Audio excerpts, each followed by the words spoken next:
What's up, everybody? Lauren with the TMF Podcast. Tonight's show is sponsored by, you guessed it, me. Myself, personally. And I am supporting tonight the first free as fuck TMF t-shirt. You can get them in the link below in the description on my site or on Etsy. And Tim, if you watch this one, yours are leaving out tomorrow, buddy. I got lucky today and scored a printer for free from a nice old man out there in Canton. Gave me a free printer and I gutted it.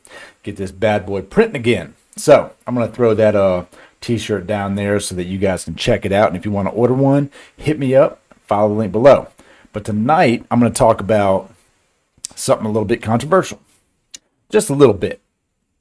And don't be offended by this, please. Please don't be offended, because we'll follow into why here in a minute. But I'm going to start it off with that. Don't be offended. All right, you can check out the shirt right here, and that's the one I'm wearing right now. Free as fuck. So tonight we're going to talk about this juror in the Derek Chauvin trial. We're going to talk about this a little bit.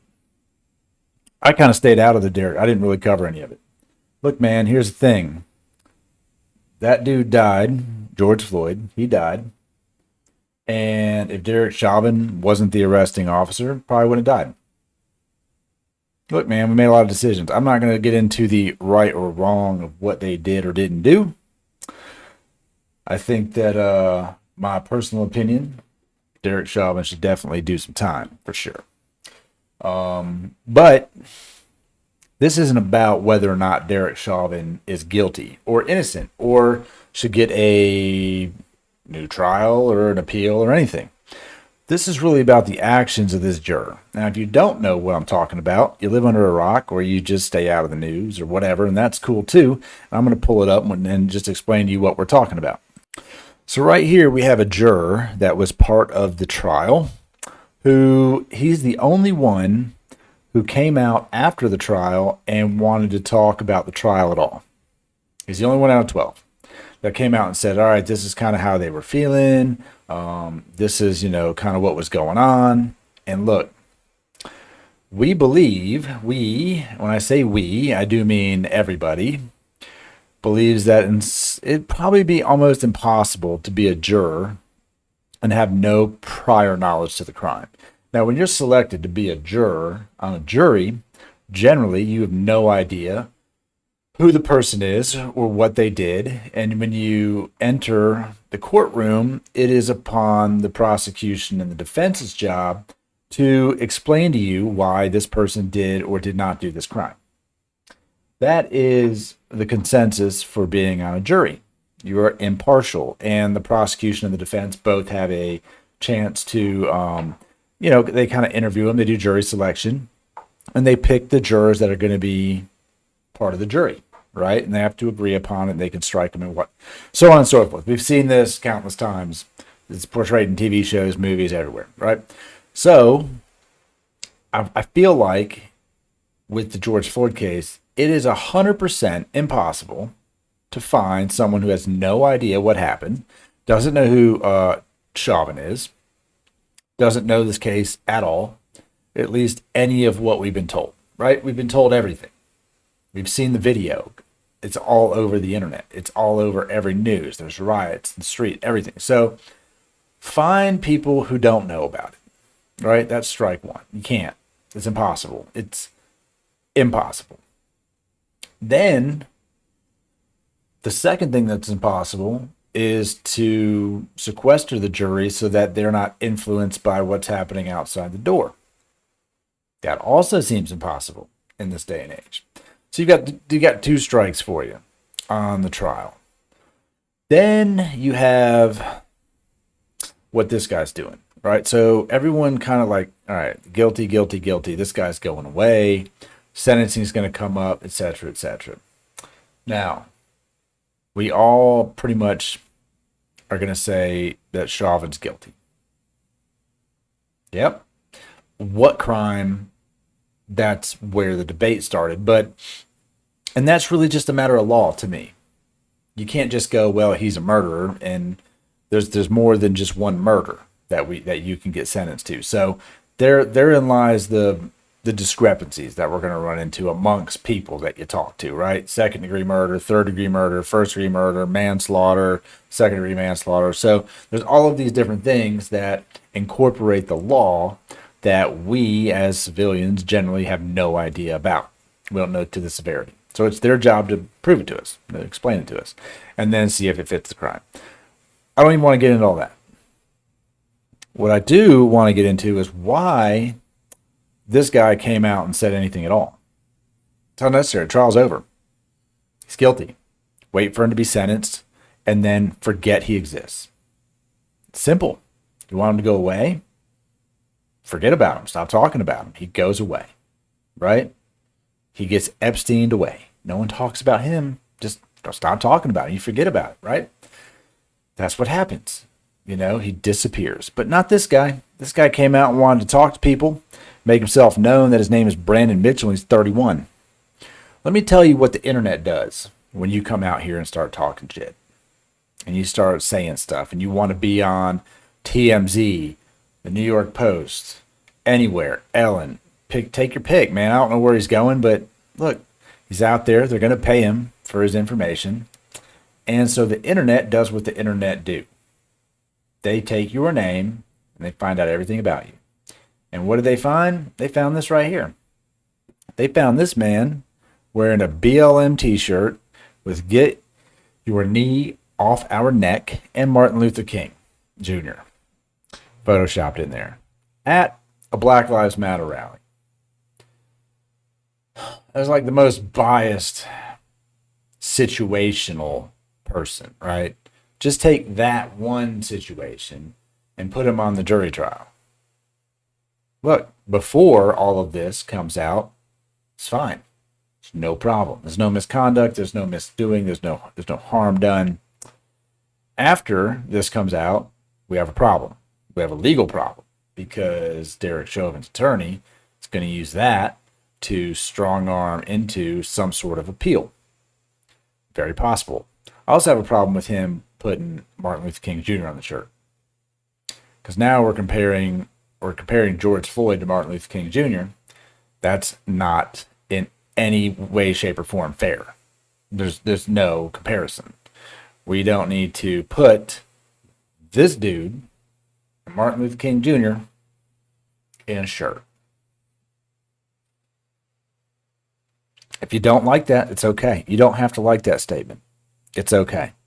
You have one of the greatest civil rights movement human beings to ever walk the earth, dedicated his life to civil rights movement, and you've got George Floyd, who was arguably a criminal, had a criminal past, who was on drugs, and who died in police custody.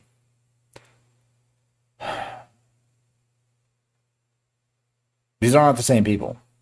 Don't act like they're the same person. They're not. Martin Luther King, look, if he had a shirt that had BLM, "Get your knee off our back or neck" or whatever, with George Floyd's picture on it, that discussion never would have came up. Now would it? Have been accurate. It could have been anyone. Pick your neighbor. Put your face on. I don't care. Pick anyone else, but don't pick Martin Luther King Jr. That's not accurate at all. He went out there and dedicated his life to changing the world, especially in our country, for Black Americans. George Floyd didn't do that. George Floyd had to die unjustly by a white cop for anyone to care about him. And that sounds mean, and that sounds cruel, and that sounds like no one cared about him. But look, you got a world of people. You got a freaking gold casket. You had a freaking 3 funerals.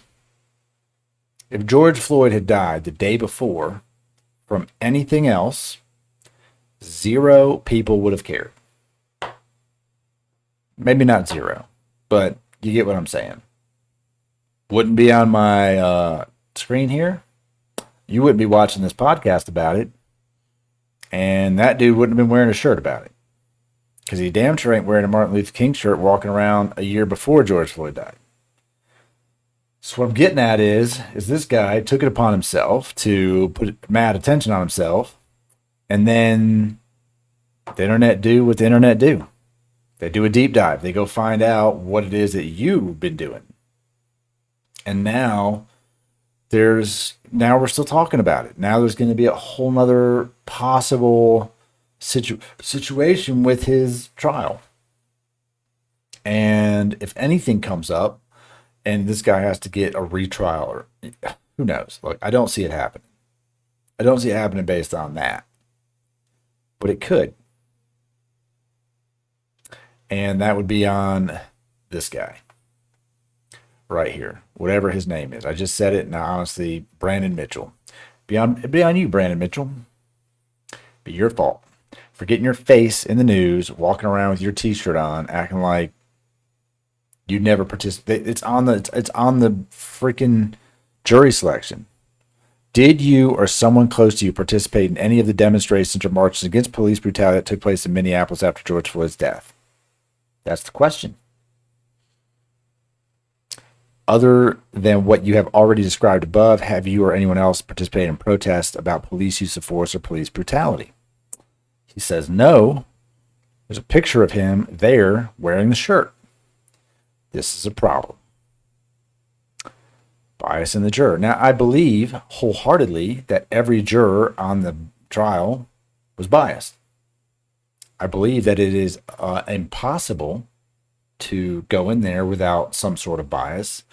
If you have Facebook, Instagram, Twitter, a newspaper, a telephone, a neighbor, you live in a tree, you have a dog, pretty much everything knew George Floyd. Everything knew Derek Chauvin killed George Floyd. That's all we heard. Impossible. And I'm not, like I said, I'm not trying to defend Derek Chauvin in any way, shape, or form. Dude is 100% responsible for that man dying. Even if he did not die as a direct result of his knee on his neck or back, the moment an officer places you under arrest, handcuffs you, detains you, they are solely responsible for your life. Completely. They're responsible for your well-being. You are no longer, in some shape, responsible for that. They have removed the responsibility from you and placed it upon themselves as part of their job, serve and protect, right? If they're going to serve you with a warrant, they need to protect you and get you safely back to jail. If you want to fight them, try to stab them or shoot them or run them over with a car, and then now it becomes a protect myself scenario and a self-defense scenario, that's different. And I understand that. But their number one job is to make sure that you are apprehended safely. So regardless of whether or not he was in the right to arrest him, or regardless of whether or not he was using a tactic to apprehend him that should have been safe, regardless of what happened, those officers were responsible for not killing that person. It's pretty simple. And we can't take this and twist it. So there you go. You know, Mitchell said, I think I was being extremely honest in the jury selection process. I gave my views on everything on the case, on Black Lives Matter. But this could be a problem. I'm not saying that he's a problem as a person. I'm saying that what he is doing could be a problem. And it's not a problem because it's good for Derek Chauvin. It's a problem because it's in the nature of the law and the way that our country governs and the whole freaking trial process. It's a problem. So I'd like to know what you think about it. Obviously, it's going to be a problem. It's going to be in the news. But leave me a comment, hit the like button, hit the bell if you'd like to be notified when stuff comes out. And if you'd like to get one of these wicked badass shirts that says free as fuck, and I will upload that right there again, boom, you can check it out in the description below. You can order it right off the site, and I ship it right to your door. And when I say me, I mean me. This dude right here. I go to work, I print your shirt. bro. I'm not using Shopify. I'm not using Printful. Bro, it's a small business supporting people around America. So, till next time, I'll catch you guys later.